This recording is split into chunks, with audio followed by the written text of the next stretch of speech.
హలనే మిశ్రేశ్వరరావు కేంద్ర విమానయాన శాఖ తీసుకున్నటువంటి ఒకే ఒక నిర్ణయం ఇండియాకి ఆగ్రహం కలిగించింది. అందుకే ఆ సంస్థకు సంబంధించిన విమానాలని ఒక్కసారిగా ఆపివేసింది. ఏంటి అదేనంటే FDTL, flight duty time limit. Flight duty time limit ఇది పైలట్ల కోసం పెట్టారు.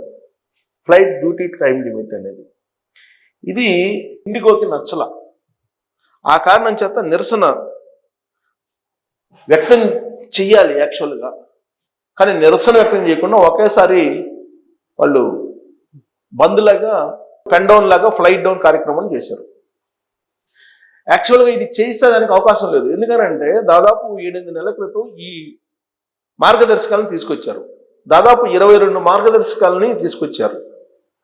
ఎందుకంటే విమాన ప్రయాణికులకు సౌకర్యం, విమాన ప్రయాణికుల భద్రత, విమాన ప్రయాణికులకి అందుబాటులో ఉండేటువంటి ధరల కోసం 22 రకాల మార్గదర్శకాలని కేంద్ర ప్రభుత్వం విడుదల చేసింది దాదాపు 11 నెలల క్రితం.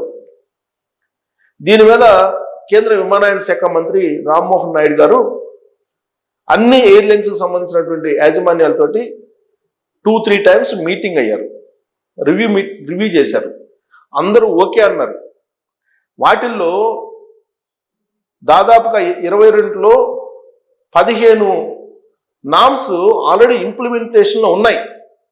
మిగతా 7 ఏవైతే ఉన్నాయో ఆ 7 ఇంప్లిమెంట్ చేయాలి.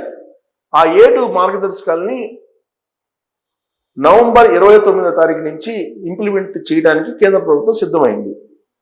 దాంట్లో ఒకటి FDTL, flight duty time limited. ఇది పైలట్లకు సంబంధించినటువంటి నిబంధన. ఈ పైలట్లు ఫ్లైట్ డ్యూటీ టైం లిమిట్ లేకుండా అన్లిమిటెడ్గా వీళ్ళు వాడుతున్నారు. మీకు అందరికీ అర్థమయ్యే భాషలో చెప్పాలంటే ప్రైవేటు బస్సులు ఉన్నాయి కదా మనకి, ప్రైవేట్ బస్సులు ఏ విధంగా అయితే డ్రైవర్స్ని సంక్రాంతి వేళల్లో విశ్రాంతి లేకుండా వాడుతుంటారో ఆ తరహాలో ఇండిగో పైలట్లను వాడుతుంది. మిగతా ఎయిర్లైన్స్ స్పైస్ జెట్ కానీ లేదా ఎయిర్ ఇండియా కానీ మిగతా ఎయిర్లైన్స్ అనేక ఉన్నాయి, 5-6 ఎయిర్లైన్స్ ఉన్నాయి. ఇవి ఏవి కూడా కేంద్ర ప్రభుత్వం నిర్దేశించినటువంటి మార్గదర్శకాలను ధిక్కరించలేదు. కానీ ఇండిగో మాత్రం ధిక్కరించింది. ఈ FDTL కారణంగా పైలట్లు కొరత ఉంది. సో పైలట్లు మేము మొత్తాన్ని పైలట్లు దొరకట్లేదు, ఆ కారణం చేత మేము ఫ్లైట్లు బంద్ చేస్తున్నామని చెప్పి ఒక నిర్ణయం తీసుకున్నారు. అంతర్గతంగా తీసుకున్న నిర్ణయం. ఇదేమి కేంద్ర ప్రభుత్వంతో చర్చించిన వాళ్ళకు ఉండేటువంటి సమస్యని కేంద్ర ప్రభుత్వానికి తెలియజేయాల. ఒకవేళ తెలియజేసి ఉంటే కనుక అప్పుడు ఒకవేళ రిలాక్సేషన్ ఇచ్చిండేవాళ్ళు. ఇప్పుడు ఇచ్చారు కదా, ఫిబ్రవరి వరకు రిలాక్సేషన్ ఇచ్చారు. కానీ ఏమీ చర్చించకుండా కేంద్ర ప్రభుత్వంతో కేంద్ర ప్రభుత్వాన్ని బ్లాక్మెయిల్ చేసేలాగా ఒక నిర్ణయం తీసుకుంది ఇండిగో. దీంతో ఇది రామ్మోహన్ కేంద్ర విమానయాన శాఖ మంత్రి ఫెయిల్యూరు అని చెప్పి పెద్ద ఎత్తున ప్రచారం మొదలైంది.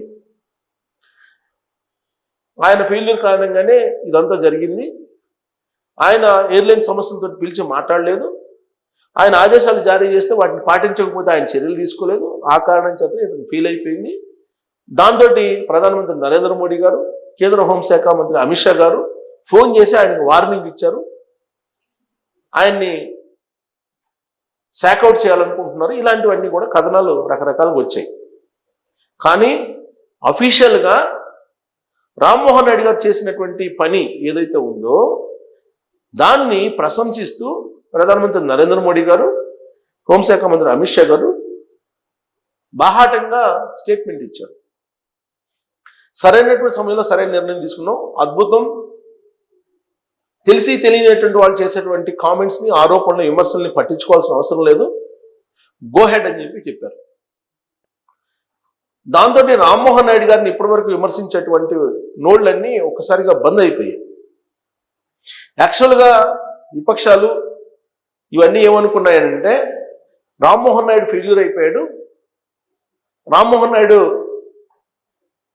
ఫెయిల్యూర్ అయిపోయాడు కాబట్టి క్యాబినెట్ నుంచి ఆయన తప్పిస్తారు, ఇలాంటివన్నీ కూడా ప్రచారం జరిగింది. కానీ ఎయిర్లైన్స్ పట్ల, ఇండిగో ఎయిర్లైన్స్ పట్ల, అలాగే ఓవరాల్గా కొత్త మార్గదర్శకాలను తీసుకొచ్చి విమానయాన శాఖను మరింత పటిష్టం చేసేలాగా రామ్మోహన్ రెడ్డి గారు ఆధ్వర్యంలో తీసుకున్న నిర్ణయాలు ప్రశంసనీయం అని చెప్పి నరేంద్ర మోడీ గారు, అమిత్ షా గారు అన్నారు. చాలా అద్భుతంగా పనిచేసావు, ఈ క్రైసిస్ టైంలో ఇండిగో క్రైసిస్ క్రియేట్ చేసింది, ఆ క్రైసిస్ నుంచి ఇమీడియట్గా బయటపడేలాగా చేశావు, శబాష్ అని చెప్పి ఆయన్ని పొగడ్తలతో ముంచెత్తారు. కారణం ఏంటంటే ఇండిగో ఫ్లైట్ బుక్ చేసుకున్నటువంటి వాళ్ళకి రీఫండ్ ఇప్పించారు, ఇమీడియట్గా రీఫండ్, దాదాపు 700 కోట్లకు పైగా రీఫండ్ ఇవ్వడం జరిగింది. ఇది కేవలం కేంద్ర విమానయాన శాఖ మంత్రి రామ్మోహన్ రెడ్డి గారు ఇండిగో మీద చేసినట్టు ఒత్తిడి కారణంగానే ఇమీడియట్గా రీఫండ్ రావడం జరిగింది. 2, ఇండిగో మీద చర్యలు తీసుకోవడానికి ఫైల్ సిద్ధమైంది. 3, దాదాపు 2-3 నెలల్లోనే ఫిబ్రవరి నుంచి ఇండిగో ఫ్లైట్లన్నీ కుదిస్తూ ఉన్నారు. మరొకసారి ఇలాంటి క్రైసిస్ విమానయాన శాఖలో, విమానయాన రంగంలో రాకుండా చర్యలు పకడ్బందీగా రామ్మోహన్ రెడ్డి గారు తీసుకుంటున్నారు. ఇప్పటికే విమానయాన శాఖ అధికారులతోటి, అలాగే ఎయిర్లైన్స్ యజమానులతోటి అనేక సందర్భాల్లో మీటింగ్ అయ్యారు రామ్మోహన్ రెడ్డి గారు. తక్షణ చర్యలు ఏం తీసుకోవాలో అవన్నీ తీసుకుని ప్రయాణికులకు వీలున్నంత వరకు త్వరితగతిన వాళ్ళ సమస్యను పరిష్కరించేదానికి ప్రయత్నం చేశారు. అంతేకాదు ఇండిగో మీద భారీగా పెనాల్టీ కూడా విధించడానికి రామ్మోహన్ రెడ్డి గారు సిద్ధమవుతున్నారు. ఈ పెనాల్టీ మరోసారి ఇతర ఎయిర్లైన్స్ ఏవి కూడా ఇలా చేయకుండా ఉండేలాగా ఒక గుణపాఠం చెప్పేలాగా నిర్ణయం ఉండబోతుందని చెప్పి కూడా తెలుస్తుంది. అందుకే నరేంద్ర మోడీ గారు, అమిత్ షా గారు ఆయన్ని ప్రశంసించారు, పొగడ్తలతో ముంచెత్తడానికి కారణం అదే. మరో 5 కొత్త ఎయిర్లైన్స్ని కూడా ఆహ్వానిస్తున్నారు. ఇప్పుడు ఎగ్జిస్టింగ్ ఉండేటువంటి ఎయిర్లైన్సే కాకుండా go air, spice jet, IndiGo, air India, ఇలానే ఇవే కాకుండా మరో 5 ఎయిర్లైన్స్ని కొత్తగా ఆయన ఆహ్వానిస్తున్నారు. అంటే 67% విమానయాన రంగంలో దేశీయంగా వాటా ఉన్నటువంటి ఇండిగో గుత్తాధిపత్యాన్ని చెలాయిస్తుంది. ఆ గుత్తాధిపత్యం భవిష్యత్తులో లేకుండా ఉండడానికి ఎయిర్లైన్ సంస్థల్ని ఆహ్వానిస్తుంది కేంద్ర ప్రభుత్వం. రాబోయేటువంటి రోజుల్లో ఎయిర్ ఇండియా విమానాల సంఖ్యను తగ్గించేటువంటి ప్రయత్నం కూడా చేస్తుంది. మరొకసారి ఏ ఎయిర్లైన్ సంస్థ ఈ విధంగా వ్యవహరించకూడదు అనేటువంటి యాంగిల్లో రామ్మోహన్ రెడ్డి గారు చర్యలు తీసుకోబోతున్నారు. దీంతో పాటు ఈ సాఫ్ట్వేర్ ఇష్యూ వచ్చింది, కరెక్ట్గా డిసెంబర్ 3వ తారీఖు వచ్చింది సాఫ్ట్వేర్ ఇష్యూ. అదే సమయంలో పుతిన్ ఇండియాకు వస్తున్నాడు. ఆ కారణం చేతనే సాఫ్ట్వేర్ హ్యాక్ చేశారా, సాఫ్ట్వేర్ని మిస్యూజ్ చేశారా, లేదంటే సాఫ్ట్వేర్ని డిస్టర్బ్ చేశారా, ఎవరు చేశారు అనే దాని మీద ఎంక్వైరీకి ఆర్డర్ చేశారు. దీని మీద పార్లమెంట్లో కూడా వివరణ ఇచ్చారు రామ్మోహన్ రెడ్డి గారు, రాజ్యసభలో ఇచ్చారు, లోక్సభలో కూడా ఇచ్చారు. సో దీని మీద ఎంక్వైరీకి ఆర్డర్ చేశారు, ఎంక్వైరీ జరుగుతుంది. విమానయాన శాఖకు సంబంధించిన సాఫ్ట్వేర్ని ఎవరు హ్యాక్ చేశారు, లేదంటే ఎవరు దాన్ని మ్యానిపులేట్ చేసే ప్రయత్నం చేశారు అనే దాని మీద కూడా ఎంక్వైరీ చేస్తూ భవిష్యత్తులో ఈ సాఫ్ట్వేర్ మరింత పకడ్బందీగా ఉండటానికి, ఇతర దేశస్తులు దాంట్లో జొరబడకుండా ఉండడానికి చర్యలు తీసుకుంటున్నారు.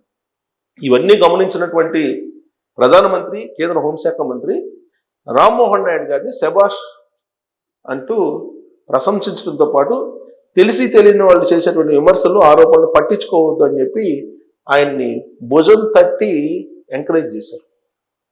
సో దీంతో రామ్మోహన్ రెడ్డి గారి మీద 2 రోజుల నుంచి వస్తున్నటువంటి కథనాలు బంద్ అయిపోయాయి. మరి నరేంద్ర మోడీ గారు, అమిత్ షా గారు తీసుకున్నటువంటి నిర్ణయం, వాళ్ళు వ్యక్తపరిచినటువంటి అభిప్రాయం రామ్మోహన్ రెడ్డి గారి మీద ఎలా ఉంది అనే దాని మీద మీరు కామెంట్ చేయొచ్చు. Thank you.